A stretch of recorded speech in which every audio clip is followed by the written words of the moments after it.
Hey, how's it going, everybody? Welcome back to Emerald City Hockey's post-game live, back in the regular studio, presented by Queen Anne Beer Hall. Before I get started on anything, I know we just had a fantastic overtime win. Berkey back on the board. Everything's fantastic. Between Berkey scoring and winning the game and me starting this stream, my house lost power for a moment. So if the stream goes dead, it means I lost power again. So hopefully, fingers crossed, it was just a little thing. We have like a freak storm that was not forecast at all, like blowing through right now, rain, wind, the whole works.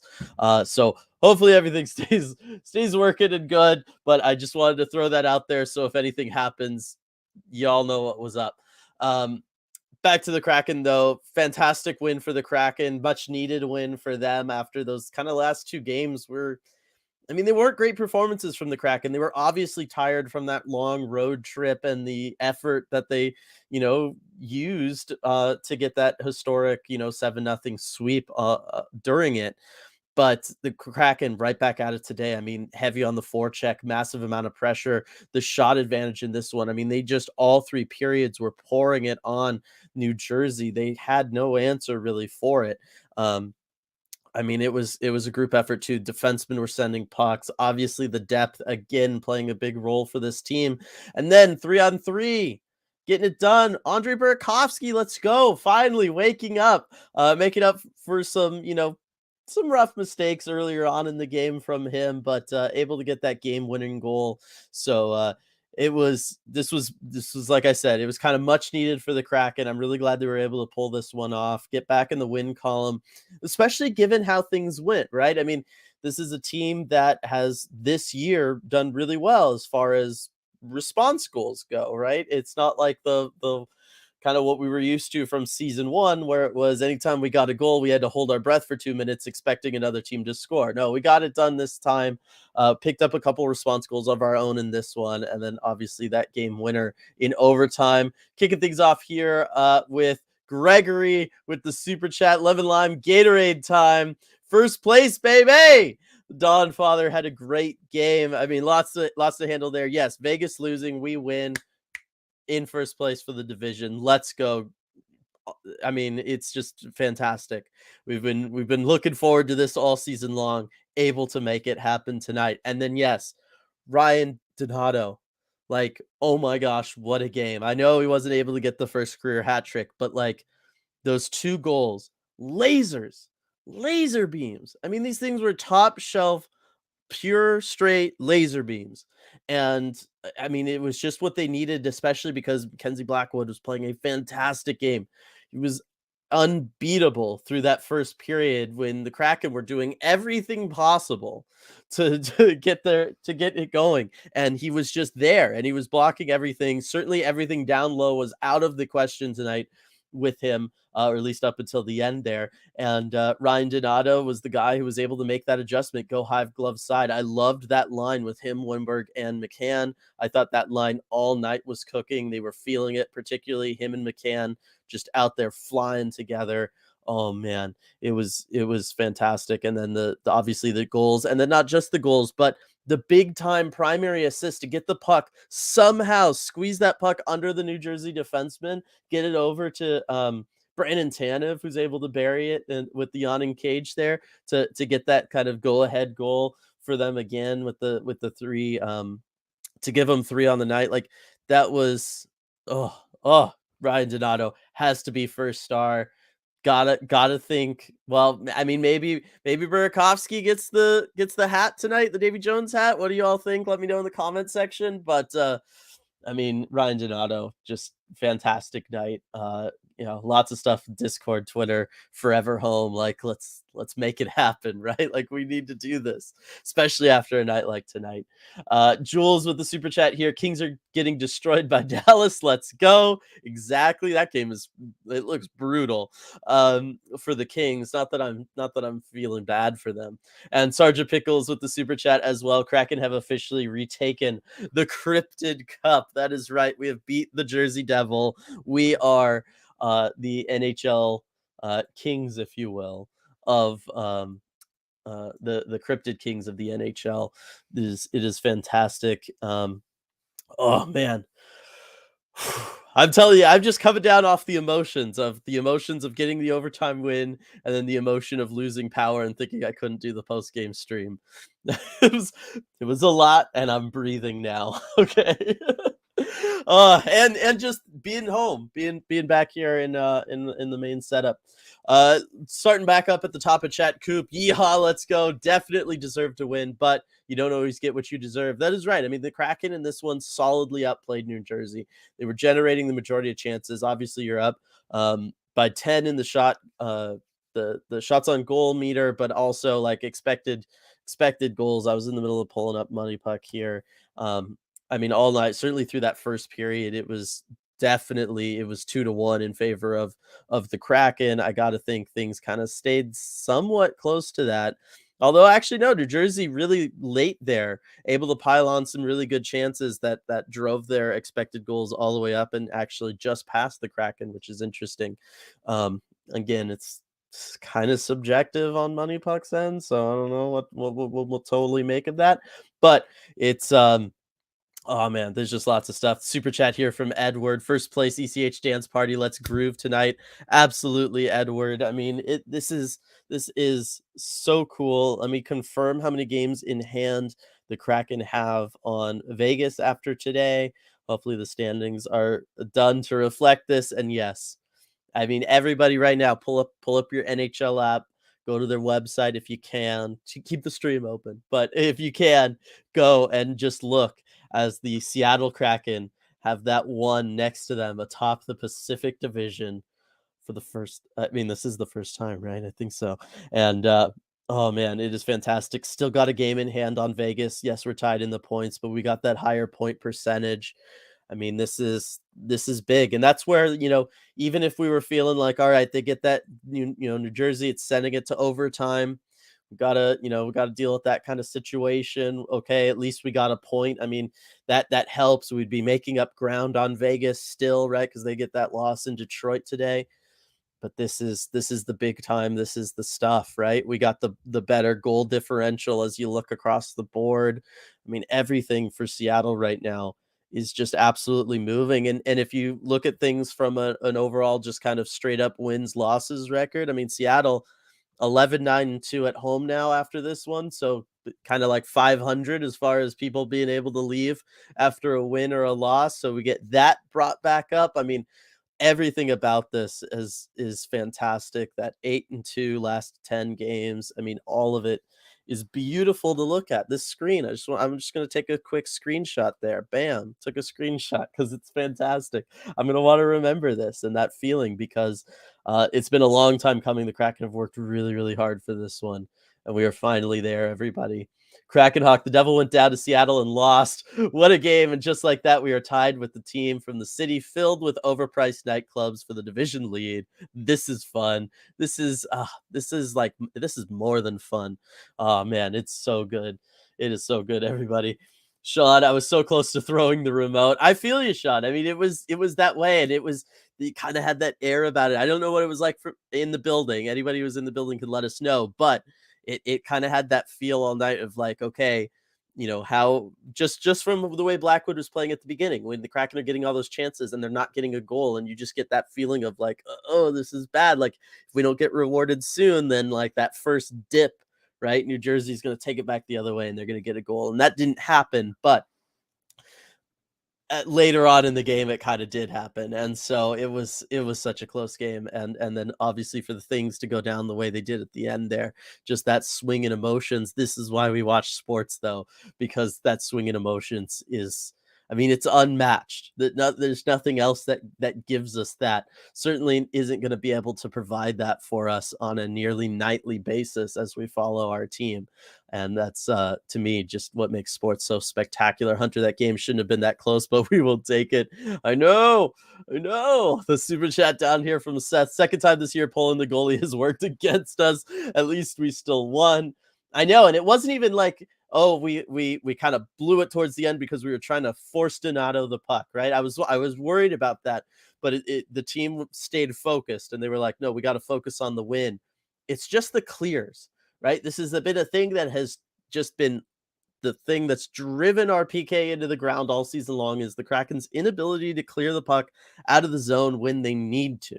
And on the PK, it really doesn't make sense because you can just ice that thing. It doesn't matter. There's no icing, right? You got the penalty. But late in this one, again, there were several times Kraken had control of the puck in their own zone and they just could not get it out of the zone. It just completely stymied them, and they were unable to do anything, and that to me is still the most worrying aspect of this team from a kind of defensive standpoint or forwards playing defensively, whatever you wanna however you wanna look at it.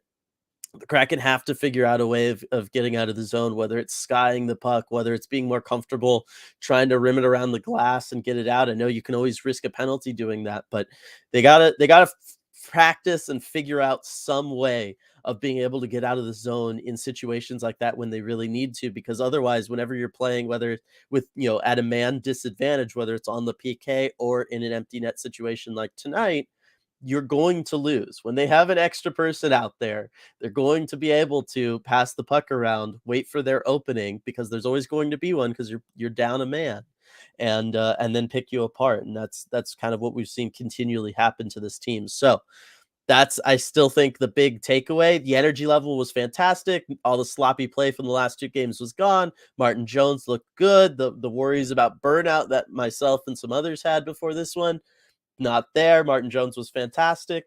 For me, the only thing that the team really kind of needs to take a look at and work on after this one is just that ability to get the puck out of the zone when they need to. All these years watching sports, and this team is going to be the death of me from CR, bud. Right? I mean, part of this is just hockey. Like, I don't know how many of you were hockey fans before the Seattle Kraken came in here, but this is kind of that unique thing about hockey, especially if you're in a building for a game like tonight. I mean, that is just an unmatched experience. No other sport is going to give it to you. The ability for both teams to kind of score so quickly and so back and forth and have the chances go so fast like that because, football's not going to give it to you. Baseball certainly can't with the whole half inning thing. And then basketball, yeah, there's back and forth play, but they're also scoring all the time. So, the scores it's hard for them to kind of feel as important and big and almost spontaneous the way it does in hockey. And that's why, to me, hockey is just the best sport out there. I'm with you, CR Bud. This team, this team, they got a chance to really do that to us. Barbara, what a way to wake up, see the game-winning goal in first place, people. Oh man, if only we could all be like Barbara. What an amazing way to start your day. I hope you have a fantastic day, Barbara. Thanks for joining us. Man, this is crazy. Tammy, my Jersey guy, getting the game winner. I forgive you for recent bad passes, Berkey. I know, right? Including in this one, it was a little rough at times from him. Um, but yeah, I mean, it all is forgiven when you get that game winning goal. It's the bottom line, right? It's just that way.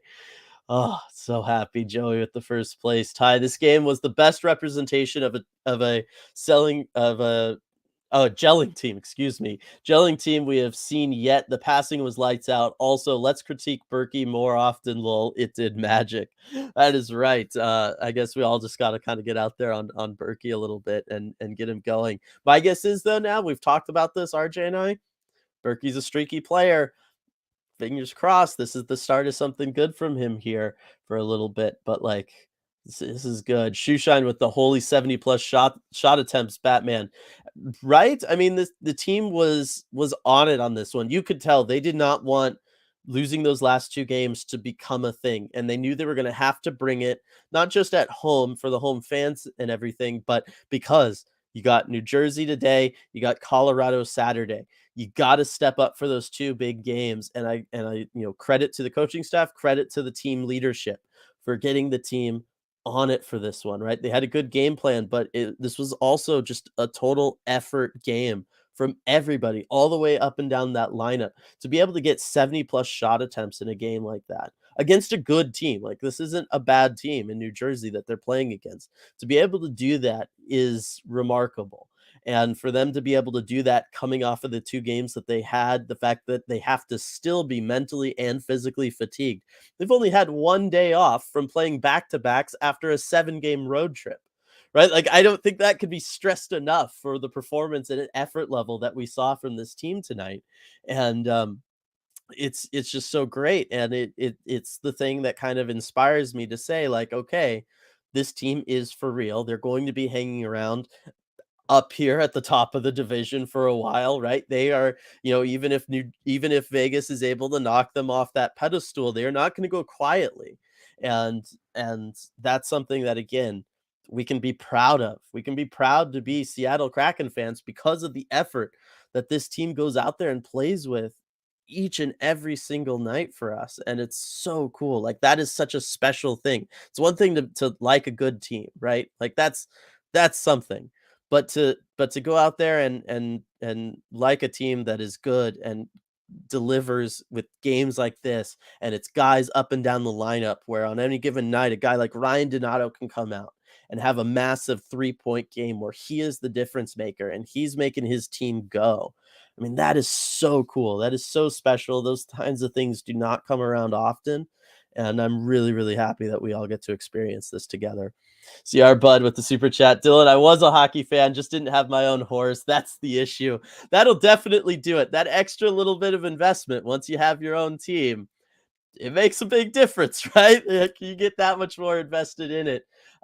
Even, I mean, the gambling can certainly do that.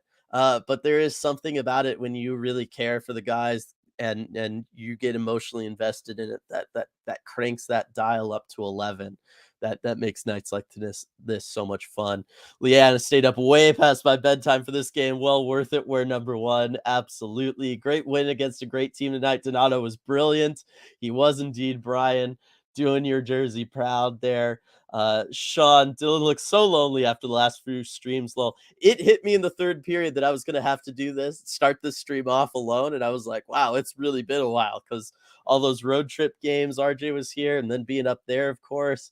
Oh, all right. Sergeant Pickle, studs and duds. Donnie dropping deuces. Berkey OT winners. The Kraken are tied for first place. Studs. I mean, easy list for you tonight, Sergeant Pickles there. Duds, some dude named Tater put our boys on roller skates. Shorties, or Tatar, Tater, Tatar. Shorties against are the absolute worst. They couldn't manage one single empty net clear. I'm telling you, the clears are the only thing. Like, that is the only thing that, like, if I'm Hackstall coming in tomorrow, I'm like, we got to talk about some stuff here, guys. Like, this is what we got to do here. And that's what we got to do. That's the only thing there. Sorry, I was just getting okay, there we go. I wanted to make sure I wasn't missing something lower down. And then so yeah, that's the only thing that is the clears, but they'll get there. Tom's not delivery, it's Donato, I know.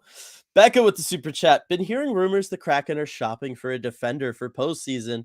What would we have to give up to acquire one? So, and this is certainly going to be something, not knowing how Justin Schultz is doing, this could be a thing. Although, round of applause for Cale Fleury tonight, picking up his first ever career point. So that is fantastic. Love to see that.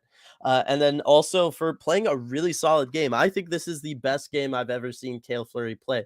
Obviously, I've seen all of his games as a Kraken, so it's definitely his best game as a Kraken. But I think this is probably his best NHL game overall. And I'm not even saying that because of the assist. Like, obviously, that was a fantastic job to clear that puck up the ice. But defensively, I mean, he was on it and he was relentless. He was not giving people time and space.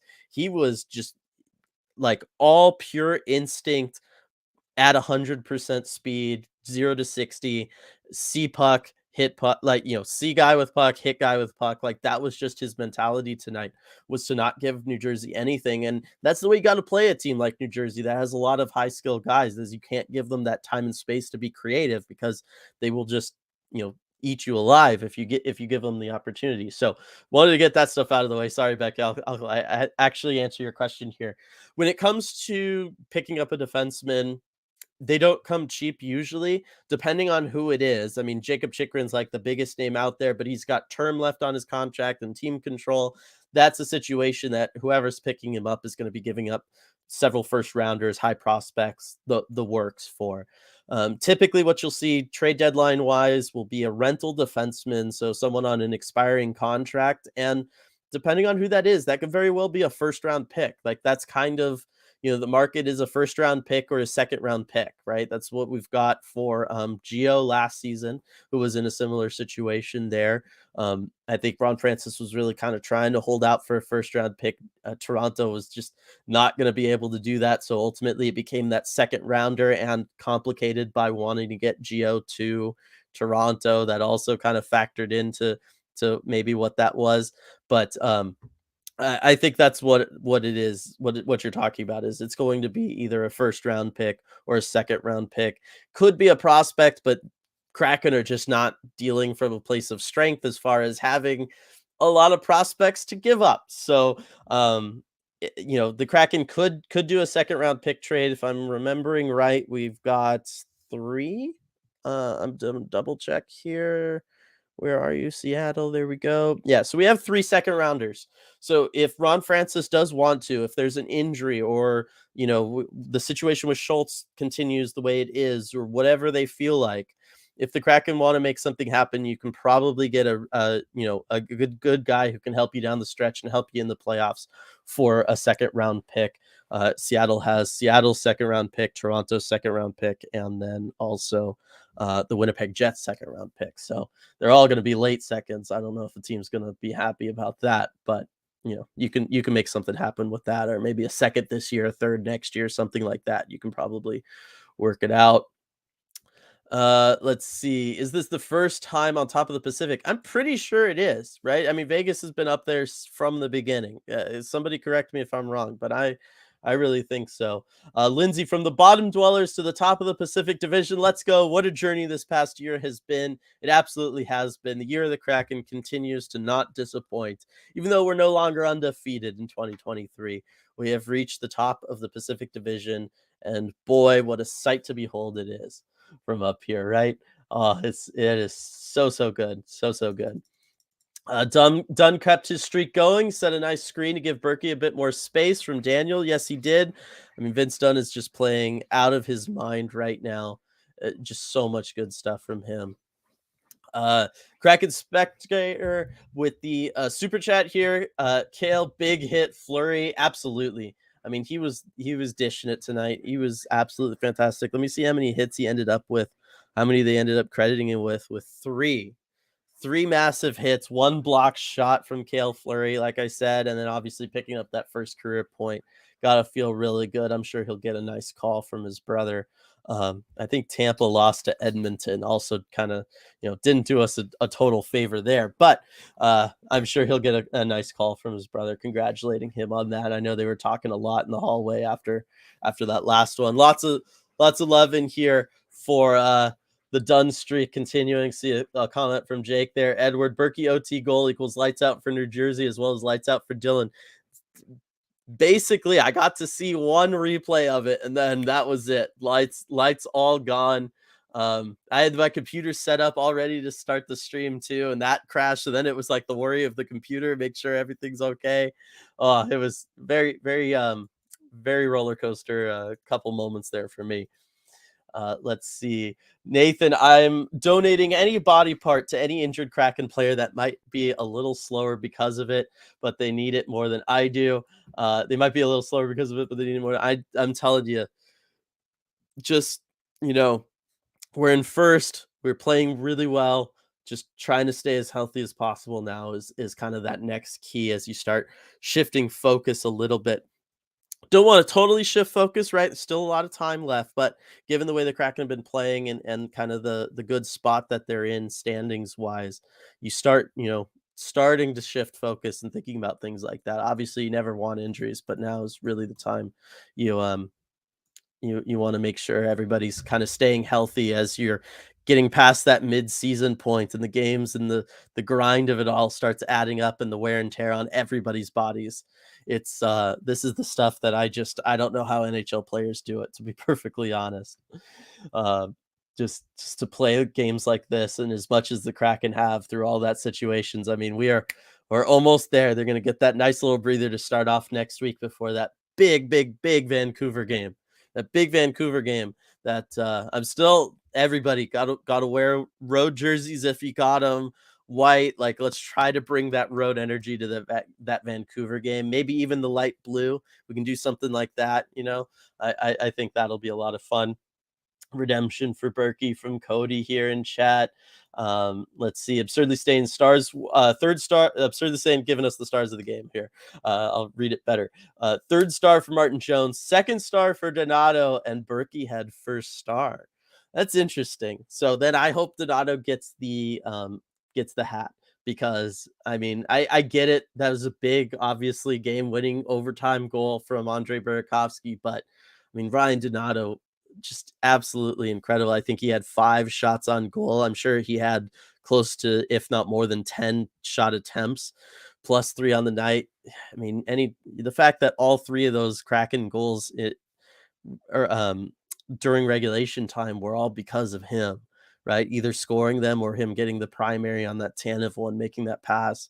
I just think this was Ryan Donato's night for sure. How's it going, Sarah? Happy to see you in here. Patrick, heading to Queen Anne Beer Hall. Join me.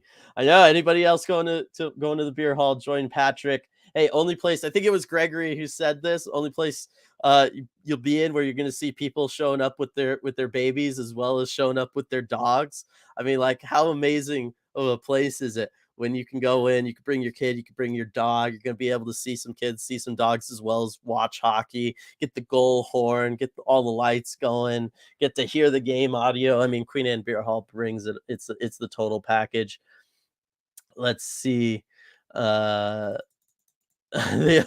talking about those all-star reverse retros. Take a trip back to 97 in the Shark Tank. Owen Nolan has 2 on the sheet. Streaking to the net uncontested. He points to the corner and dominates Hasek for the Hattie. 2023 all-star retros taking me back. I know that play very, very well, Ty. One of the all-time greats from an all-time great in Owen Nolan.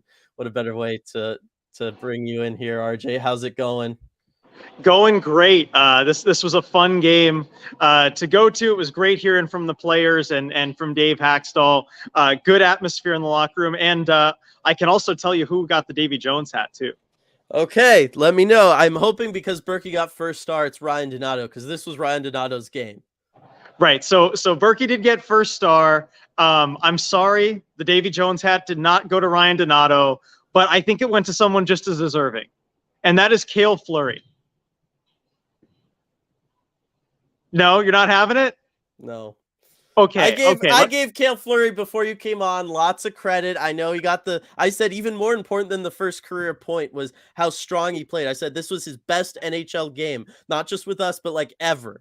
Okay. I gave him lots of credit. Best NHL game is not good enough for Davy Jones hat.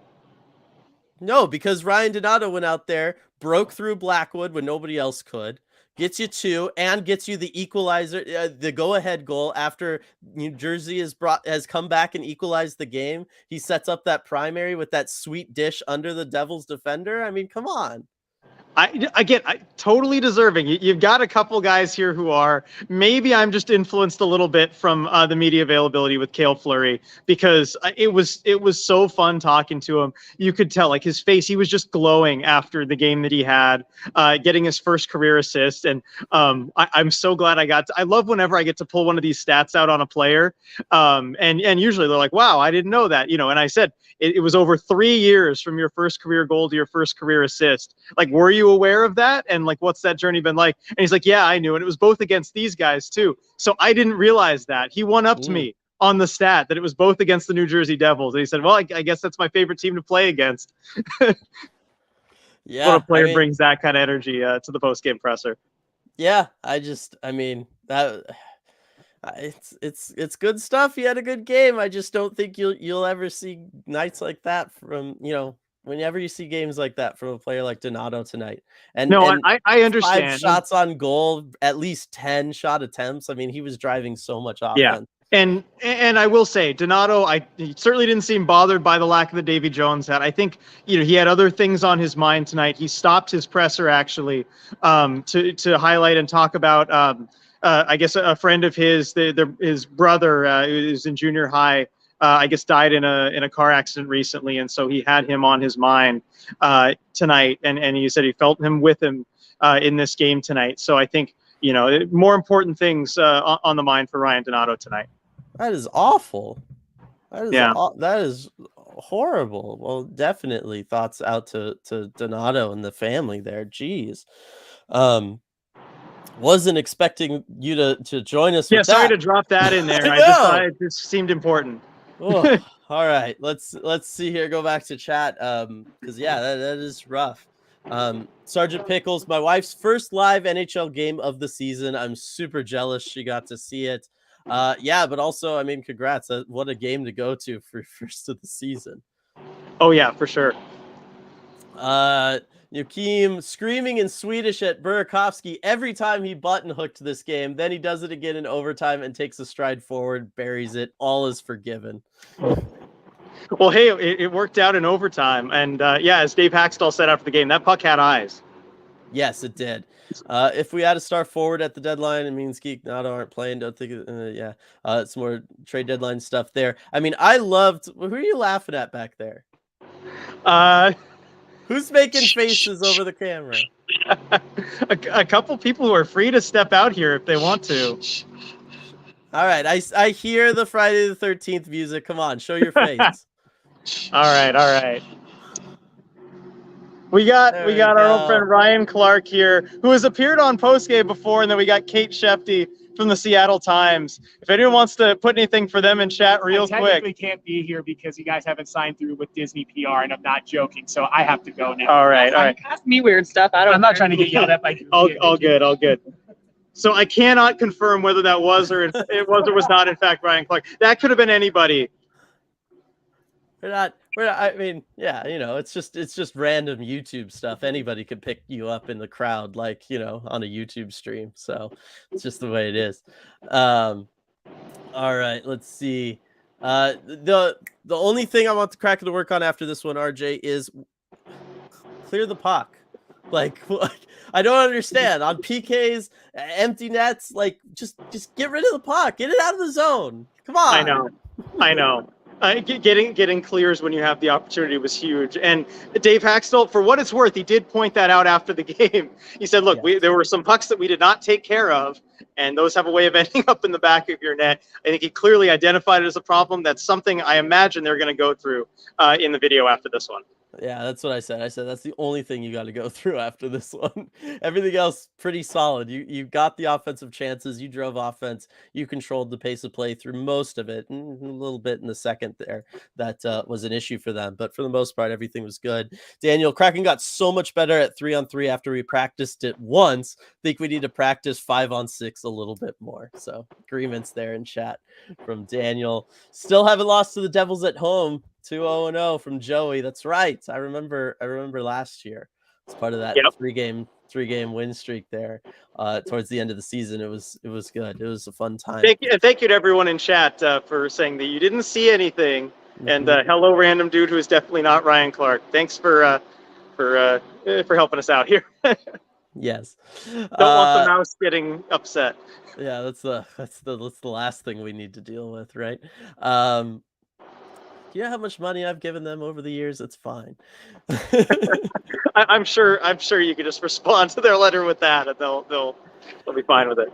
Yeah. Daniel, I think we were good at faceoffs tonight. Every time I was paying attention, we won it. Well, how about this, everybody? We were 49%. So that's the sweet spot for the Kraken. You technically lost the battle, but you won enough of them that you won the important ones. Yep. that is perfect. You can't do better than 49%. You can't. No, that's literally perfect as far as we're concerned with the Kraken. Andy, Colorado on a 3-game heater. They're getting healthy. Going to be a very interesting game. I'll be at the Kraken versus Avs game in Denver. Well, hope you have a good time at that one. But yeah, I mean, this game is going to be really interesting, having Colorado come in.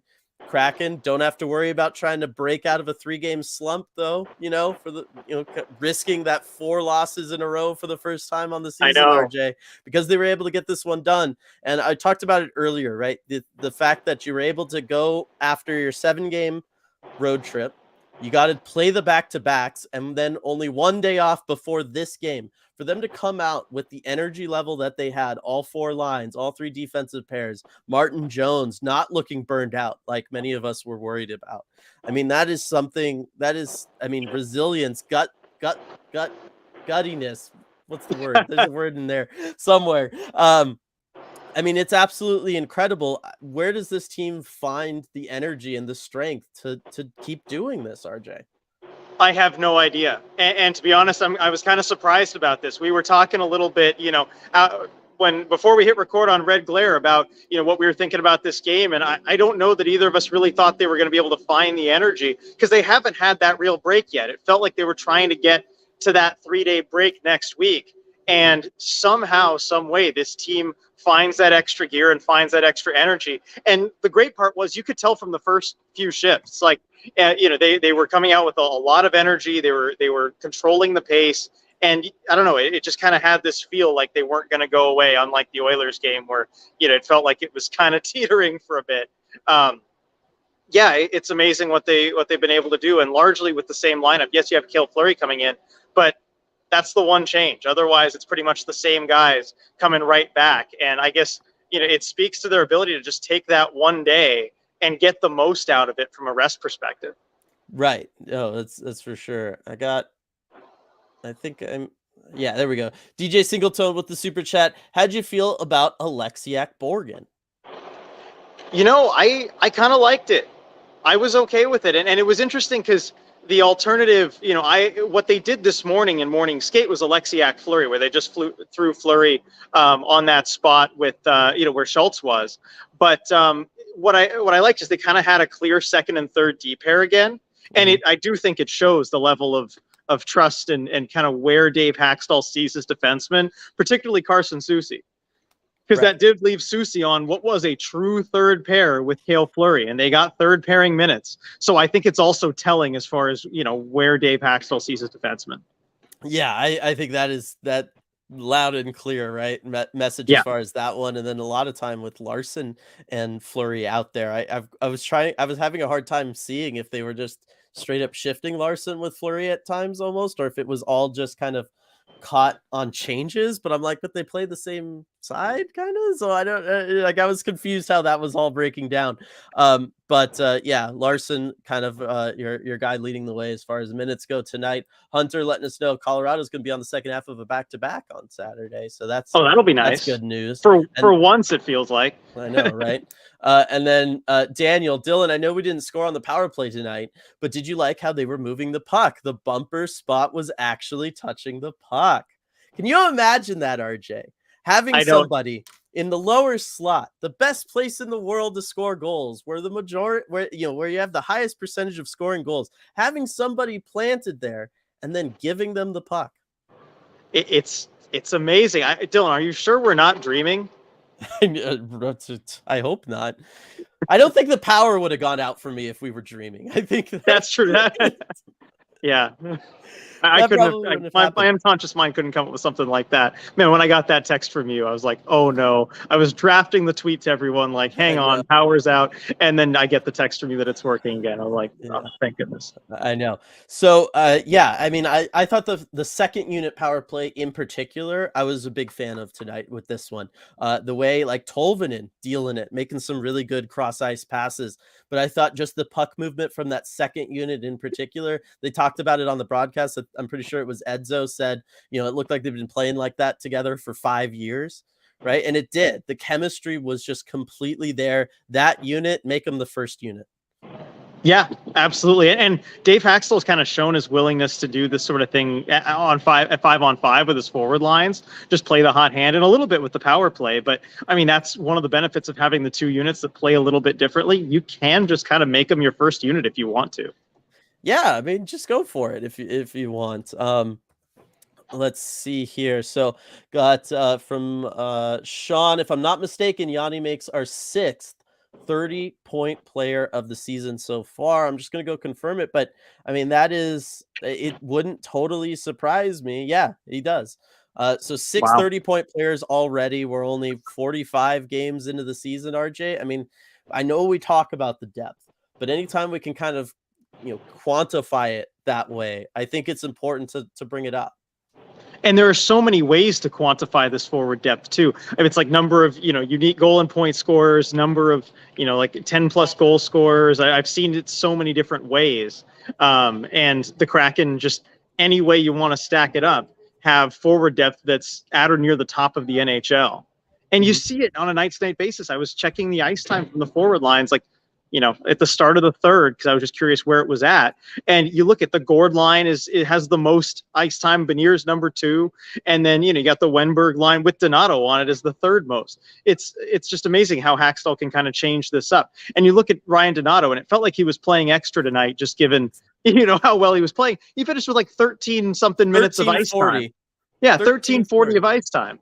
It's just the balance there, and maybe that kind of thing that helps keep the players fresh. We talked about the how they deal with this long stretch of games and getting the stamina back. I mean, that probably helps. Oh, absolutely. I mean, I think that's kind of been the secret. We have talked about that, the ability of, if guys are tired and they're not feeling it, or they're going to play sloppy, they're not going to get the minutes that night, right? Like that's just not how Dave Hackstall rolls. And I think it's really good how he's been managing this. I think it's been really solid for them. And yeah, I loved that Wenberg line tonight. Because Wenberg, normal solid self, making good plays defensively. The puck just magically finds him whenever the other team has it. Like he's just got that ability about him. But I thought Donato and McCann together felt really natural, because they both are guys that like to play with kind of a speed and a tempo. They're north-south players, but they have a little bit of that kind of grind down low to them, as well, especially Donato. And I just thought they matched up really, really well. And to give somebody like Wenberg both of those options on either side, I think that could be a really nice setup to hopefully kind of get him going offensively. Yeah, well, you're not alone in thinking that too. And funny enough, Donato was actually asked about that after the game, the chemistry with McCann. And he pointed out, he said, we've got good chemistry on and off the ice. So I think they're buddies too. He gave a little smile with that. So, that kind of stuff works. It does. It really does. It really plays when you're playing with friends. You have more fun. And when you have more fun, you just play better. It's science. Okay. We were talking about like potential defensive ads at the deadline and stuff. Aaron letting us know that Dumba healthy scratch tonight for Minnesota. So and that is a name to look at. It definitely requires more research on our part. I think I mentioned this to you a little bit earlier today. We're like, why is he a healthy scratch? But let's go back and see how he's been playing. Yeah. Let's see. First time atop the Pacific Division. Lots of good stuff about that. Andy asking if there's any update on Donskoy. Nope. It's been a couple weeks, but yeah. We will tell you. We will be very loudly tell everyone when there's an update on Donskoy. Yes, they'll be shouting it from the top of CPA. We'll get RJ up there in that little square, and he can just go to town with a bullhorn. Let's see. Borgen looked good with extra ice time playing further up the lineup. I agree. Lots of love for Borgen tonight in his play, for sure. Let's see. Some more potential stuff going on there. I can't get over Donnie not getting first star or the hat, as everybody's letting us know who got it in here and everything. For sure. The hat is up to who, I forget which player had it last. It's been a while. They lost 2 games. That's why it's been a while. Yeah, I don't know. Ty saying lots of reports saying Berkey had the yeet of the season so far. Oh yes, he chucked it. I got it on video. I need to tweet this thing. It was the yeet of the season. He sent that thing almost into the second deck. Like there was no hesitation. I'm glad someone brought that up. And what a day this was for Berkey. And because I got to talk about this with him scoring the OT winner. So I was there at morning skate. And he just looked off. Something was wrong with him. I don't know what, but he was hunched over a lot. He was talking to a trainer. When it came time for the team stretch, he kind of stretched away from the team. Like he kind of threw a stick halfway through. Like something was up with him. I don't know what. I don't want to speculate about what. But he clearly, wasn't having the best morning. And as soon as he scores that winner, I'm like, of course, it's Berkey. He scores the overtime winner after that morning skate. So I just thought that was funny. And then, you could tell he was feeling it afterwards, chucking that fish as far as anybody has. Yeah. Yeah, that's cool. I can't wait to see the video of it. DJ Singleton, I would like to personally thank Vince Dunn for carrying my fantasy team as all of my goalies get rested. I mean, we haven't made too big a deal about the streak and everything with Vince Dunn. Like we talked about it a little bit last post game, but like this is pretty legit stuff here from him. And again, is it contract year, magic, or is this just, hey, he's 26, and that's not an unusual time for a defenseman to kind of finally have enough experience at the NHL to put, both offense and defense and just get that whole package coming together. Yeah, this is something we have seen before, from a player around that age that kind of puts it all together, especially playing with the same D partner over a long period of time. I think you look at where Adam Larson is now versus, back when he was 26, 25 or 26, he's matured a lot as a player since then. And I think the same could be true for his D partner, Vince Dunn. But yeah, I mean, you always worry about the contract year stuff, but the way he's playing right now is legit. He's at the top of his game. Anyone who follows us on Twitter, like if you haven't seen already, go back and look at that zone exit that I posted the video of that led to a bunch of Kraken chances. The way that he uses that skating move to evade the first Devils defender and safely gets the puck out to his teammate while taking a hit from the second one. It's stuff like that, thinking through the game so quickly, that makes a big difference. So Vince Dunn is playing out of his mind right now.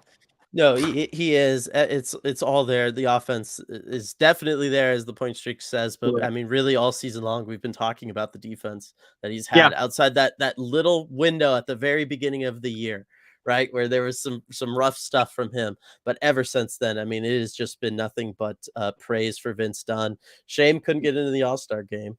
I know. Very Hey, check on the Twitter trends. The voting was rigged, apparently, is what I'm seeing. Not really, but everyone said it's funny to see that trending. And then absurdly saying Stryadic isn't here. I guess it's up to me to say Dunn is good, actually. Yes, exactly. They're very, very good. Yeah. And real quick on the. Oh, go ahead. Go for it. On the yeet, since we were just on it, Harley with the Berkey yeeting, love it. And then CR Bud, Berkey was smart. He didn't get too close to the glass. And that is really smart. It gets the angle away. And speaking of, Martin Jones, actually, on his attempted yeet, it hit the glass and just fell right back down. So he had to go pick it up and put it over again. Yeah. Daniel letting us know Eberle was the last with the Davy Jones hat for winning that game. So there we go. Let's see. Shoeshine, first star going to the OT winners, pretty standard. Hat should go to the player that needs a boost, that did a good thing, not the player with the best stats of the game. This has been my TED Talk. It's certainly legitimate, and a lot of times I would totally agree. It's just like I said, I don't know. There's on some nights it just feels like it's that guy's day. They're playing with that extra step. He's got that extra zip on the puck. I mean, he was able to place it perfectly both times like that. Like, you just feel like, okay, the universe is I'm sure he was through. penciled in as first star until the end. I know. Let's see. What was this one? Dan, the way this team plays absolutely reflects positively on Hack, plus the way they play is suited for the playoffs. I'm optimistic that Hack can lead this team deep in the playoffs. I am too. I mean, I think the style of hockey that we're playing, I was going to say, if there wasn't a big physical element to this one, but otherwise it had the pace and energy and tempo and kind of constant desperation from both teams of a playoff game, really start to finish. Yeah, it really did. And one thing that Dave Haxtell pointed out too was he was really proud of the way his team responded, with that desperation, especially after giving up the shorthanded goal, because that can be a killer, as he said. At that time in a game where you give up a shorthanded goal to tie it, that can be a killer for a lot of teams, and they stuck with it. This is one thing that is really important, especially over the course of a 7-game series like you're going to face in the playoffs, is that mental resiliency, and playing the right way like the Kraken do. This is a team that never gives up, and I mean, they're just going to be a tough out. I mean, I keep thinking about that team. Like, how do you take them out over a 7-game series? They are not going to ever go away. Right. Yeah. I mean, you're talking about at that point a 7-game series. Right, not best of 7, like you're talking 7 games. Yeah, and but that is true. Like I legit feel that about this team. We talked about having the 6 players at 30 points, right? Ryan Donato with his performance tonight gets up to 10 goals. So you've got 7-10 goal scorers. You got Tanev and Vince Dunn there at 9, Wenberg at 8. I mean, this is a team, and Bjorkstrand, who's played like he should have at least 15. So, you know what I mean? Like, that's the kind of stuff too, when you start talking about double-digit goal scorers approaching double digits, and we're talking about that halfway through the season. I mean, that's again, you're talking about depth that few teams can match. And oh, by the way, it's not like these guys are bad defensively either, right? Talking about Wenberg and all the stuff he does. I mean, my heart skips a beat every time I see Matty Beniers cover for one of his defensemen as they dip below the goal line, and he's just standing there, and he's, you know, practically in the crease with the goaltender. I love to see that. But you know, the forwards, you know, Ebbs knows how to play defense and back check. Tanev and what he's able to do in situations, especially on the PK. I mean, all of these guys, they are committed to it. They're committed to the 200-foot game, and that's the stuff that the teams that do that, we know, RJ, those are the teams that don't kind of get, you know, at least taken out by fluke, you know, oh, this team went on a PDO bender for 4 games in the first round. You know what I mean? Yeah, exactly. I mean, and that, you do see a lot of those teams kind of flaming out in the playoffs, but the Kraken don't like that. Exactly. And that's kind of the good thing about it, and what I really like to see. I mentioned before, Martin Jones didn't see the burnout that we were afraid of. I know I was kind of getting that feeling, and I was like all ready to be a little critical of Hackstall about that. I know we talked earlier about it, but Martin Jones looked really, really solid in this one. He did, and I'm just solid, calm, you know, efficient in his movements. It's all the things that you see when he's on his game. And as much as the Kraken spent a lot of time in the Devil's zone in the first, at times when they were in their own zone, Jones had to make some pretty good saves. And he was up to the task, and just allowing the Kraken to kind of settle in. And by the time Donato scored that first goal, the Kraken already had a lot of chances in that game. And if Martin Jones lets one in through that point, it can be a very different game, as you don't get rewarded as you're playing so well, and all of a sudden you're down on the scoreboard. But Jones absolutely did his part in this one. He really did. I thought everything was on point from him tonight. Just like kind of no notes. He was solid. He was making the saves that he needed to make. He made a couple that, you know, really helped out on top of that. That were some really nice saves. And then just picking up another W. That's what he does. Oh, I forgot. I have that tweet ready to go. I'll send it after this. But Martin Jones, with this win, actually ties Philip Grubauer for number one in Kraken franchise history. So with 22 career wins. So now they're tied for the winningest goaltender in Kraken history. Funny you should bring up tying wins and stuff, as Pablo's in here letting us know this is Kraken's 27th win, matching the 27 wins they had all of last season. We are here on January 19th. Can you believe that, Dylan? 45 games into the season.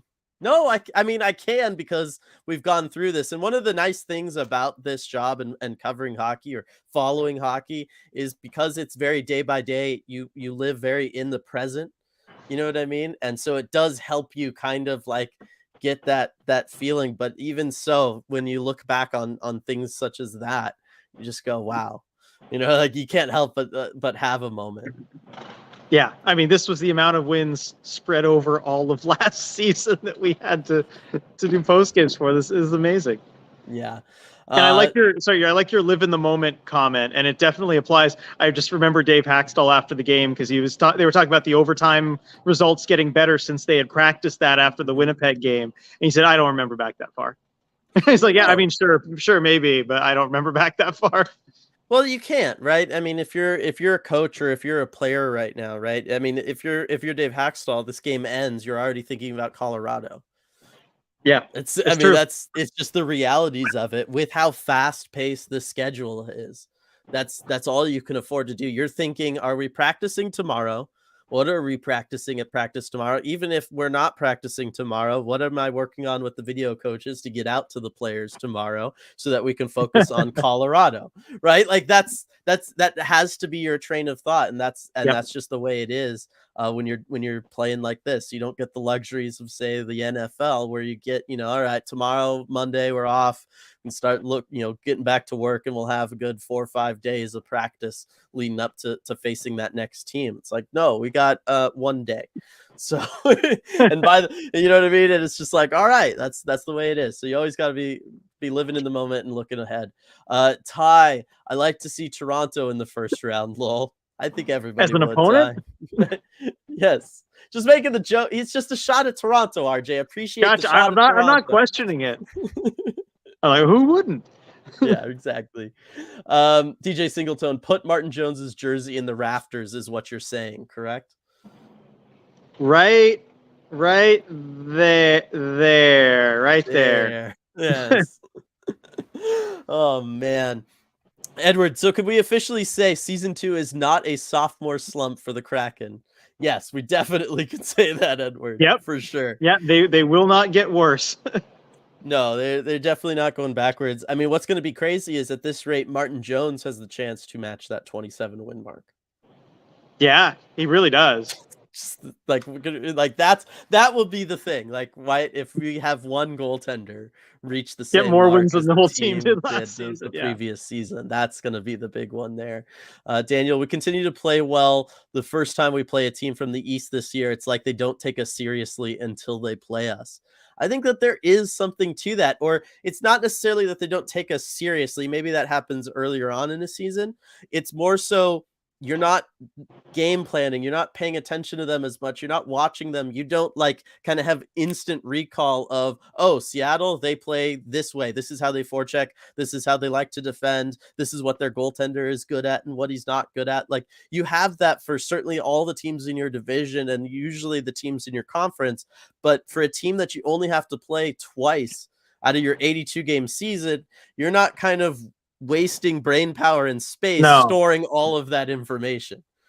Yeah, I mean, you kind of go into it as much more of a feeling out process, during the game than you would with a team in your conference, and I think that probably is the case. But if I don't know when the Kraken play the Devils next, or do they already go to New Jersey? What happened with that? I think that's part of that next road trip. Okay, but when that happens, I do think the Devils will kind of remember this one a little bit more because it'll be more in recent memory.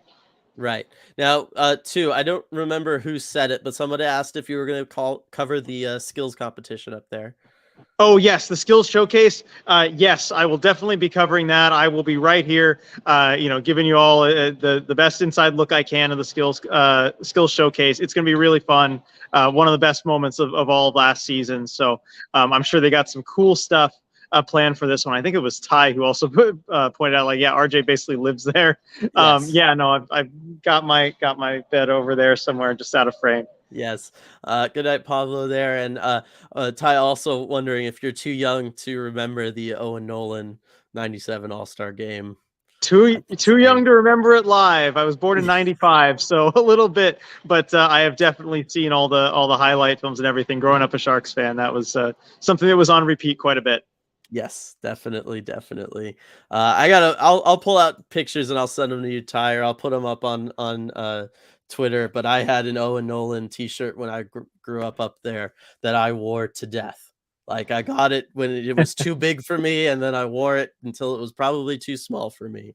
And he was my guy on the Sharks up there. 97 was the year we moved up there, actually. So just throw that one out there.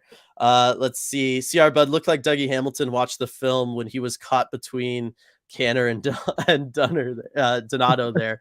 Yeah, I mean he played it the way we all would have played it, right? I'm in his shoes. I play that too. I take away the passing lane and I say, all right, goalie, you've got this. And and in that situation, the goalie too is basically telling Donato, like, here's a space this wide. If you could pick the if you can fit it through there, good for you, and good for Donato. Yeah, that's how you've been told to play it since you were 5. If you're a hockey player, take away the pass. Yep. Jake, I like Borgen's play tonight. Physical but disciplined, except for his slashing penalty. Hey, he took the other guy with him. That's all that matters. That's all that matters. A lot of 4-on-4 hockey tonight, RJ. Yeah, no, a lot of 4-on-4 tonight, especially like in the first period. It was pretty front loaded too. But it was fun though. It was fun to watch. It was, and it is kind of nice also. Like New Jersey is a team very much built for more time and space out there on the ice, whether it's 4-on-4, 3-on-3, whatever it is. They've got lots of high skill guys, speedy guys, right? And it's nice that the Kraken also have that. You don't feel like they're at a disadvantage when those situations arise, despite the fact that you're also thinking of them as this deep team with this good bottom six. Like that's not a normal combination you have. No, it's not. And I mean, they can play any way you want to play. And, even at 3-on-3, just the options that they have. Dave Haxtell was talking about after the game, like how there are so many guys on his bench that could have been out there. He said, there are a lot of guys sitting on the bench that wanted to be out there that weren't. And there was a lot of that really could have that kind of earned that with the game that they had. They can play with anyone, anyway. Yeah, absolutely. This is just a really good team. All right, want to finish with opinions of the reverse retro all-star jerseys here from Ty?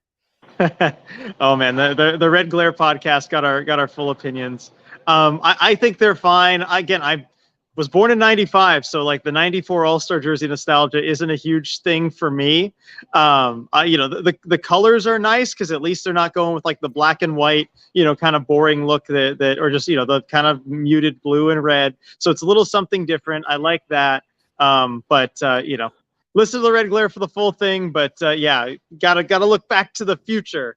I was gonna exactly. That's my whole big pitch on the Red Glare this go around. I love the color scheme. I wish that we had 4 jersey types, one for each division. That would be better. Yeah. I still wish that we had one that was primary blue, one that was primarily pink up top. That would have been like instant buy for me.